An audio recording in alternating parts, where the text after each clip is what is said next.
Кийинки суроо аттестат боюнча токтоло кетели. Мен деле мисалы мен деле өзүм аттестаттын негизинде тапшырдым да. Анан менден көбү сурашат, аттестат жалаң 5 болуш керекпи же болбосо 3-4 аралаш болсо деле тапшырып өткөнгө мүмкүнчүлүк барбы деген сыяктуу суроолор келет да аттестат боюнча. Ошого сиз кандай жооп бере аласыз? Аттестат жалаң 5 болуш керекпи тапшырып бияка өтүш үчүн? Бул жерде кандай десем, сенин аттестатыңдагы баалар канчалык жакшы болсо, сенде ошончолук өтүү мүмкүнчүлүгүң жогору болот деген. Анан бул жерде мисалы чоң жанагындай престижный факультеттер барбы? Бизде көпчүлүгү мисалы менеджмент жакшы көрүшөт, международный торговля, логистика деген IT факультеттер мисалы эң кыйын могул IT факультеттердин бири да.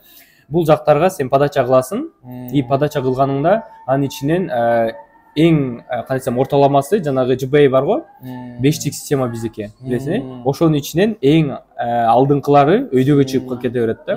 И ошентип сенин бааң канчалык жогору болсо, сенде өтүү мүмкүнчүлүгүң ошончолук жогору болот дегени. Демек, жалаң 5, жалаң 4 болуш керек деген сөз эмес экен, бирок канчалык жакшы жогору болсо, ошончолук өтүү мүмкүнчүлүгүң жогору болот деген нерсе. Бул дегенде сеники 3-4 болуп калса деле жаман эмес. Сенин өтүү мүмкүнчүлүгүң бар. Өтө аласың, ооба. Ну эми ал жерде уже дагы адистерден зависит этет да бул нерсечи. Потому что тапшырууда дагы өзүнүн